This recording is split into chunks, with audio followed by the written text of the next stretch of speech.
Hello, my colleagues, friends, and comrades. This podcast that is released here is just a bonus podcast. It was the original podcast that I had created to go out this week and replaced it with the podcast which is already published and has been published. So, again, I replaced this podcast with another topic and another sort of way of approaching it, just because I found the overall topic of this to be a little too boring for my taste. You might find it differently, though. Perhaps listening to this, you might say, hey, this wasn't half bad. Why were you going to bury this? So, with that being said, and also with the phrase, let no work go under the cloak of darkness, I'll go ahead and publish the original podcast, this one, and beg your patience and forbearance and judgment to be somewhat kind. And that at the very least I did replace it with what I hope to be a better podcast. So if you want, again, the real better version of this week's podcast, please go to the one already published, titled The Good, the Bad, and the Puppy. That's the real final copy that I stand by for this week. But again, as I said, let no work go under the cover of darkness. So with that being said, even though this is incredibly boring, I'll go ahead and publish this as a bonus episode for your giggles and maybe your boredom. I don't know. Maybe some of you will just love this and think I'm crazy. And we'll just take it from there. So, that's what this is, and without further ado, I'll go ahead and let the originally planned podcast play out. Once again, I beg your forgiveness and your forbearance and understanding. And if you get terribly put off, know at least in your heart of hearts that I already did replace it with hopefully a better podcast. So your kindness and mercy as a listener is requested. And that being said, here is the original podcast, which was slated to go out this week. I took it down, but then I decided I'll publish it as a bonus track in case anyone out there, even if one person, gets some sort of value out of this extra track. With that, I'll let it start, and I hope you can, at least in some manner, enjoy.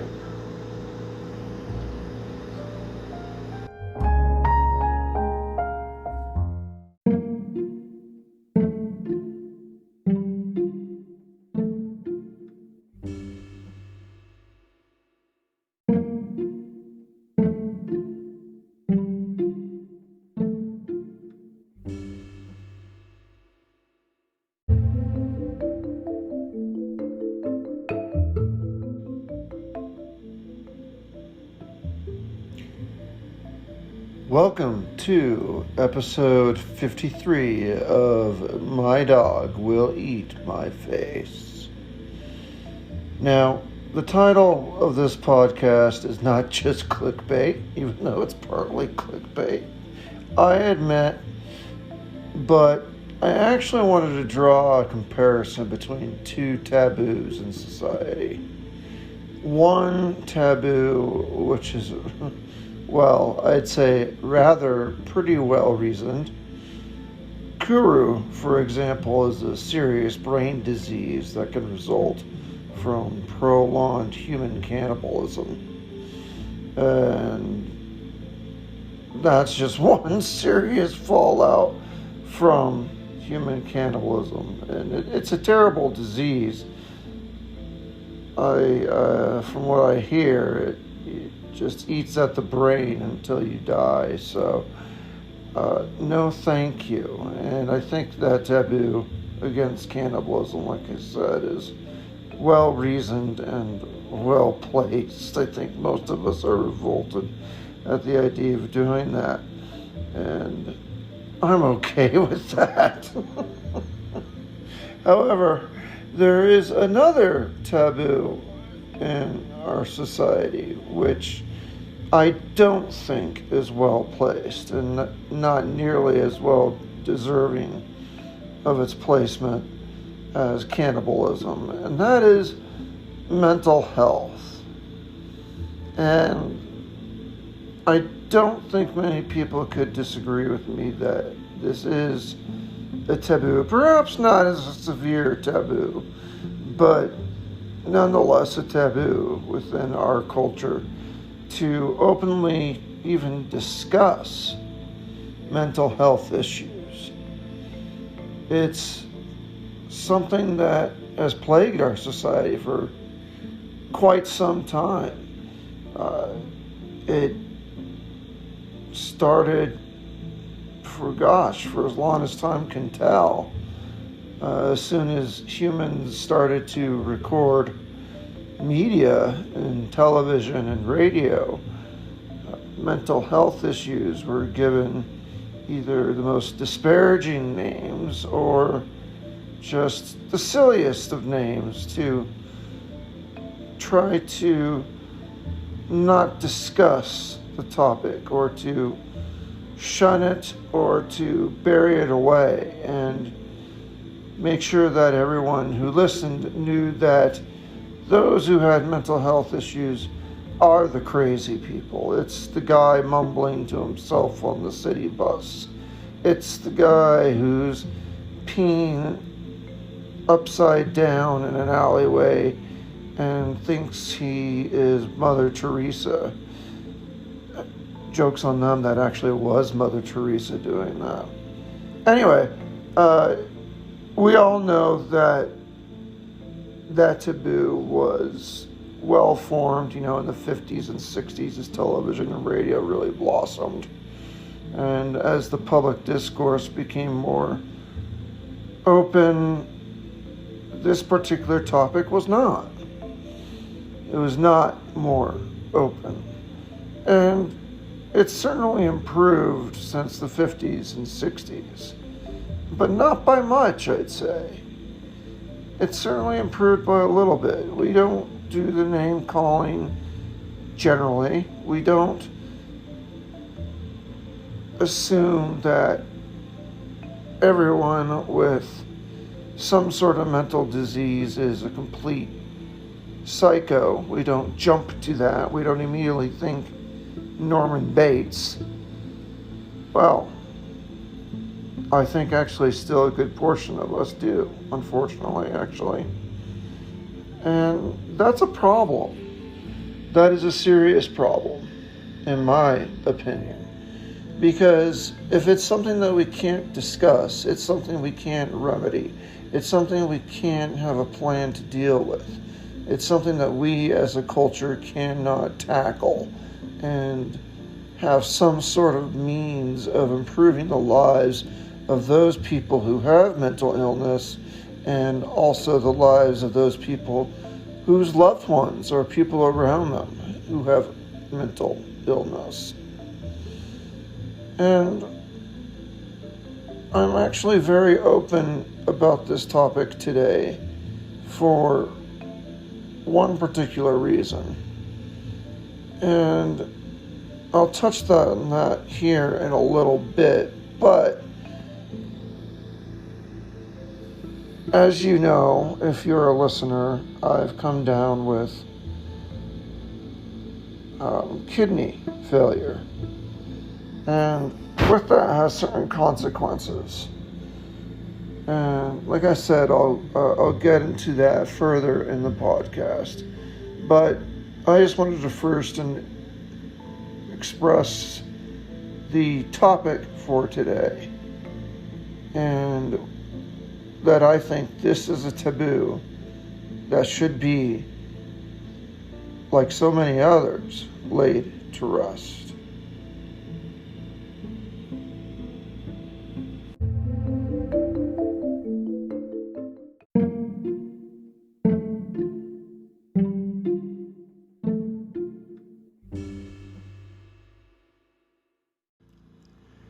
Now, as we know, millions of people worldwide suffer from mental illness.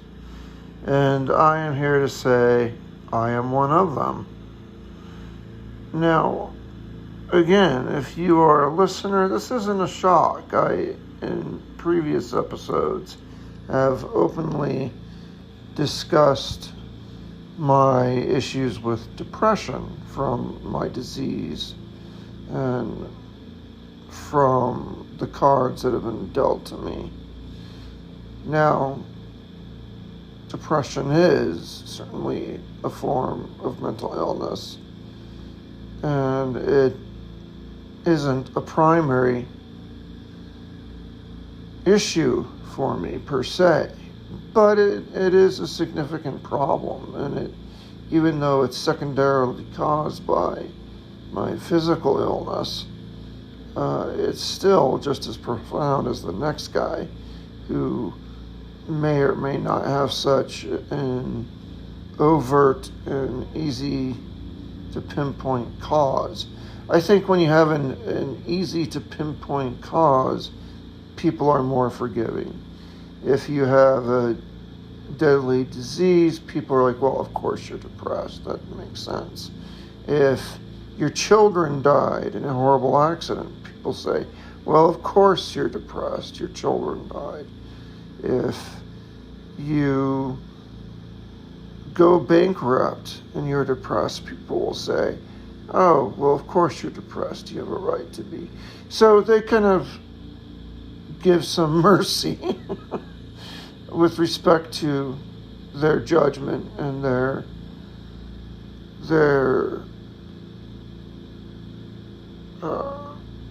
taboo of the topic. I lacked a better word there. I think it's with their distrust is probably the better word for it, of that topic. They really distrust and fear people with mental illness, because I think deep down a lot of them are still thinking, oh no, this could be the next Norman Bates or something worse. I don't know. So obviously I've got a mental illness of depression, and it's obviously secondary to my illness, and I've talked about it here in the podcast. And this is why I think it's so important to discuss mental illness, because in my personal experience, talking about my mental illness, talking about my depression, has actually alleviated a lot of that feeling. It has actually helped me tremendously through just discussing it on the podcast. And now, a lot of people may not have a venue like I do. They might not have a podcast with which they can discuss it, but certainly they could have friends and family or someone, I hope, in their lives that they could talk to and express their feelings and express what they're going through. And only through, I think, that discussion can any real resolve or any silver lining come of that mental illness, of that thing. Now, for example, through my discussion of my depression on the podcast, it's helped me change my total view of the world. And it's actually brought me to total peace with death and made me completely unafraid of dying. And I'm not so depressed anymore, I would say, from the heart issues that plague me. So that's why I think discussing it is so key. In my experience, in my direct first-hand experience, discussing mental illness has been a recipe of help. Not necessarily maybe of cure, but it's helped and it's mitigated that depression that I have. It's controlled that mental illness to a point to where I could even have, say, silver linings to it, like I said. Pretty big ones, I might add. To be at peace with death is a pretty big silver lining to come to just through my discussion of my angst and fear as a result of my upcoming demise. So, that's why I say it's so important for people to discuss it. Because again, in my experience, that's the best way to solve it. Now, in spirit of that, I have to come full around back to me, because it's all about me, don't you know? But it's my podcast. Give me a break. Anyway, coming back to me, in my mental illness, I have to address a new mental illness issue that has arisen, actually as a direct consequence of my kidney failure. So you see, as the kidneys fail, the blood is not able to filter out all of the toxins and pollutants that are in it on a daily basis. I think that's fairly well known by everyone. If your kidneys don't work, you're not filtering out all that toxin that goes into you, all that garbage, all that crap that you don't want. And that goes too for the toxins in the brain. Now, your brain at the end of every day is quite full of toxins that are flushed out by dreaming and then by your kidneys. Now, if your kidneys are not performing that, those toxins build up in the brain. And what can happen then is a complete psychotic breakdown. And I'm not saying that lightly. In other words, my new mental illness is I am a victim of sudden onsets of psychosis that I have no control over.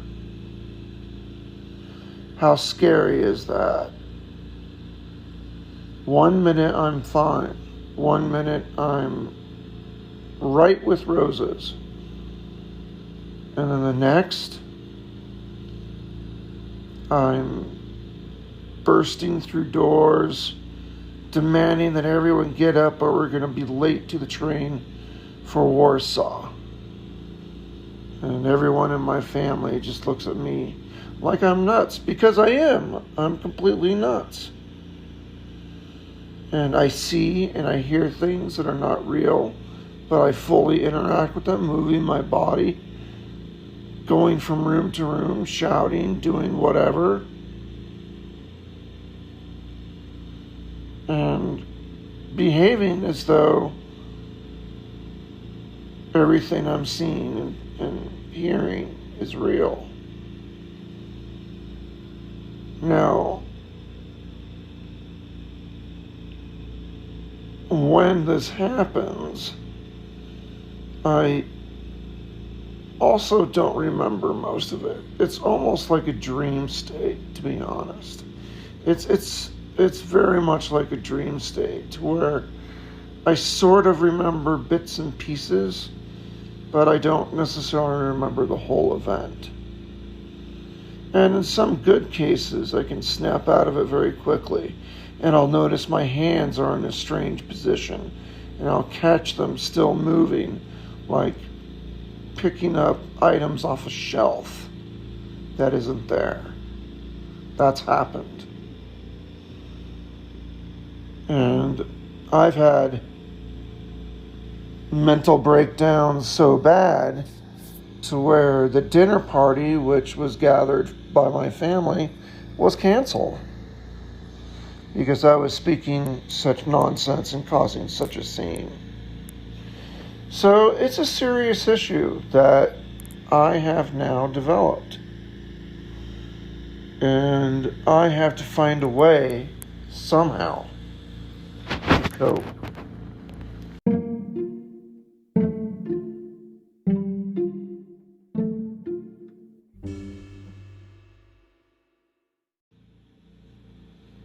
And now, coping seems like a strange word to use, actually. I guess that's the best word I could pick. Just the nature of this particular disease is well, it's predictable, which is nice. And that somehow makes it easier to discuss and I think leads to less stigma. It's again one of those things to where, oh, your brain is filling with toxins through no part of your own effort, no fault of your own. So it's understandable that you will have some mental issues because of those toxins building up. I think there's a lot of that involved. So I still don't think I'm going to get a lot of stigma just from this. But I have to be open to share what at least I do have and the severity of it. I think even though the explanation of it seems simple and palatable by the public at large, I don't know if the consequences are. That is, the idea that you could suddenly slip down Merriment Way and think you're on a trolley somewhere or whatever it is pretty hard for a lot of people to consume and to accept. I think that's where I'll face the greatest roadblock with stigma, is when I describe the actual illness itself, which is psychosis. People, so far I've told some people that have gotten freaked out. I'm not going to lie, they kind of gave me a funny look and almost wanted to step back. Step away from me like I was seriously just going to go Norman Bates on them. That's the unfortunate reality of it. Now, if I'm experiencing that, I can't imagine what others are experiencing that have mental illnesses that are less forthright, that are less easy to explain and to attribute to a primary cause that's no fault of their own. I'd imagine people facing a disease that doesn't have a clear master like that is a clear cause, a clear trigger, are extremely difficult for others to cope with, because that's what people want. They want a cause and effect. And when there isn't one, they get uncomfortable, at the very least. I'm putting it mildly. I think they get very uncomfortable. And so I have some benefit with this particular mental illness in that I do have a cause, I do have a trigger. But even so, when I tell them what that means, that I can have basically a psychotic break at any moment, they get a little scared. And I see that in people. And I have to tell them it's okay. It's not like sudden, like all of a sudden,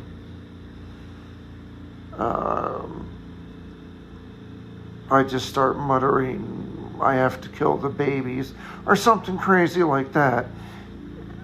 I do have some good fortune in that I can sometimes sense it coming on.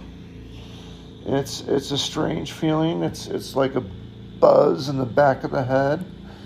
Other ways where I can detect it is if I close my eyes, I tend to immediately enter a dream state. And that's actually the psychosis trying to break through. Because I can enter that dream state and it's so vivid that I start to act it out physically. And then if I just open my eyes, it's gone. And I can catch my hands and my arms in different places than where they were when I closed my eyes. And I can tell that there's something coming down the pike that needs to be avoided. And usually the best avoidance for that, in my case, is sleep. Honestly, what it would generally co-manifests with this particular pattern is actually sleepiness. So I'm also lucky in that I have the answer to where I can just try to go to sleep. I can go take a nap. And that most times works out well and actually solves the problem. I just sleep through it. Now, I also have another secret weapon, though. You see, I was actually prescribed an antipsychotic medication. Hospice is not just going to let me fester and deal with this mental illness on my own. They do have medications for it. And they've prescribed one of the initial medications known as Haldol. And that is an antipsychotic med that, at least when it's used for that purpose, it's only given in end-of-life care patients.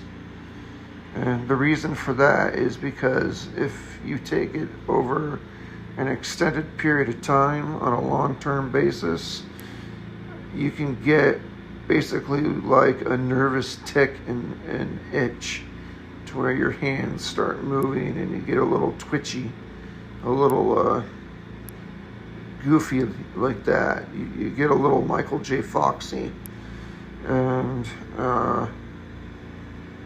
that's just from long-term use of the disease. Was that a really rude simile to make, comparing it to Michael J. Fox? But anyway, he'll forgive me. He owes me one. It's all right. So I've got that defense as well. I can pop one of these pills, and they actually do help. They actually tend to erase the issue as it pops up, and I'm fine. So I'm lucky in that regard, but truth being told, I also face additional stigma just because of the medication I take, because it's an antipsychotic used in end-of-life care. That all sounds so bad. It even sounds bad to me, I'm not going to lie, even to me, that sounds terrible. It sounds like something I don't ever want to have to take in my life. So, it is what it is.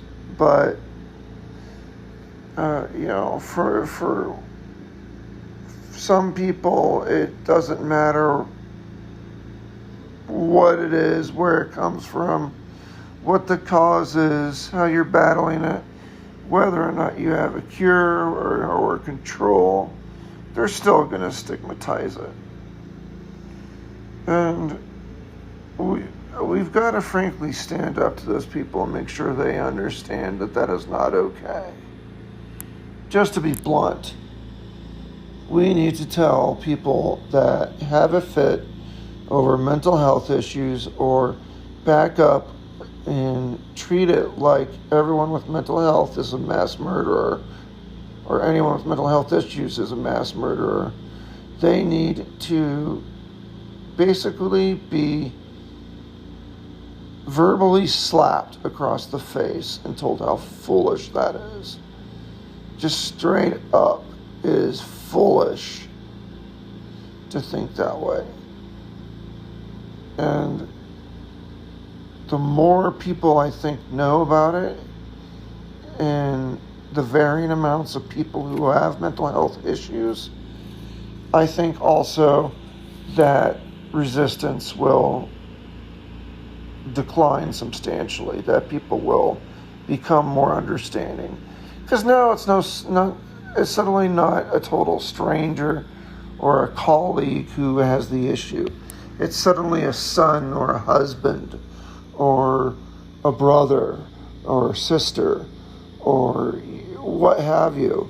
And when it's someone close to you, it's, I think, harder to run at them with a scimitar, accusing them of witchcraft or murder or whatever else you think people with mental illness might do.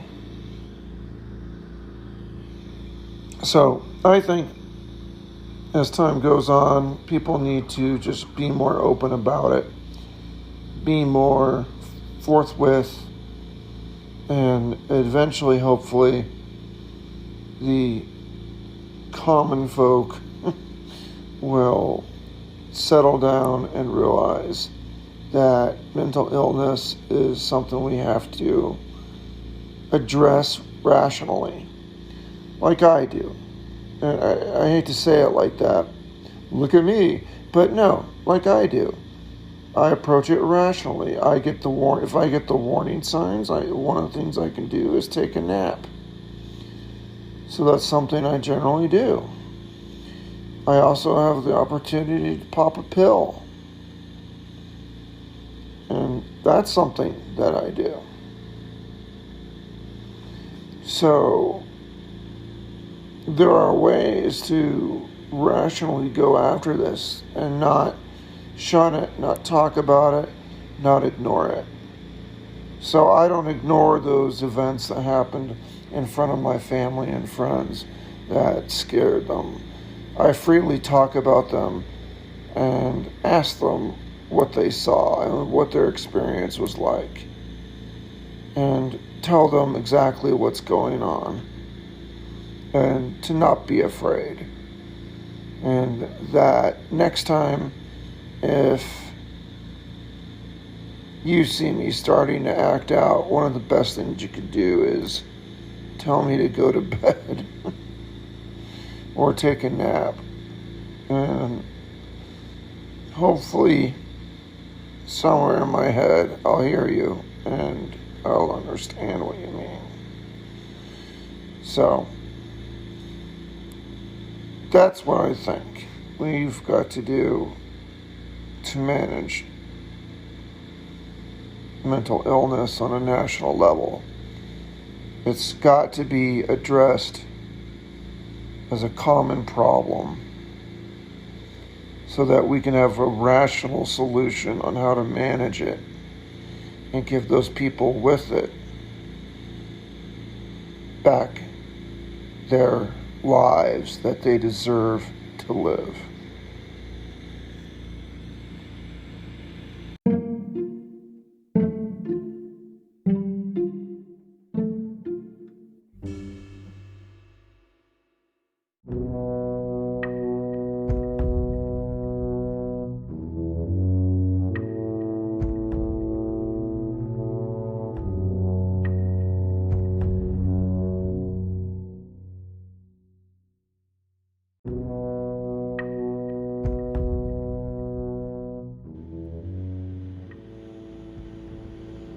So, as I wrap up this week's podcast, I just really implore all my listeners, and with that, all people, to be open, to talk about mental illness, not like it is discussing just the history of Jeffrey Dahmer, but that it's discussing exactly what it is, an illness that can be rationally addressed in a manner to where it can be mitigated and it can be handled. So people who suffer from mental illness can truly get their lives back and live a good life, at least have the opportunity to. And that's something that they deserve. That's something that I think their loved ones deserve. I think that's something that's in the natural rights, that all of us deserve this. And so all of us need to drop the stigma about mental health and talk about it like we would talk about the cold or strep throat. I think that we really need to cut the BS and call out people who carry a stigma. Help to educate them, to make them realize that having a mental illness does not make you Norman Bates or something else. It's something that a lot of people suffer from. A lot of people you probably don't know. A lot of successful people. A lot of millionaires and people who succeeded greatly in business have mental illnesses. Actually, that's not surprising for a lot of people. A lot of lawyers have mental illness. Wait, again, that's not a surprise. Let me try to pick one that's a surprise. Politicians have mental illness. No, golly. Hey, as I think about it, everybody's expected to have mental illness. That's just the thing. It's something that's probably widespread more than we even realize, and we've got to accept it. And because when we accept it, that's the only way we can rationally figure out a way to manage it for those individuals, which is really what this is about. Helping those individuals that suffer from mental illness by being open about it, by talking about it, and coming up with rational solutions that can only come from a destigmatized dialogue. The answer can't be you go to Gulag or off to the asylum. These are answers we know don't work. Sometimes they can build railroads in Russia, but that's about it. We've got to give these individuals a chance to rationally address their issues, their health, so that they can also live happy and productive lives along with the rest of us who also have mental illness. Because it's so widespread. I wonder if you have mental illness, listener. You probably do, because it is so widespread. I hope I didn't offend anyone, and I shouldn't. It's the stupidest thing. I hope you have a cold. I think you have a cold, or I think you have strep throat. It's stupid. There's no reason to stigmatize such a statement if it's with regard to mental illness. And I'll just be as cavalier as possible to make that summation true.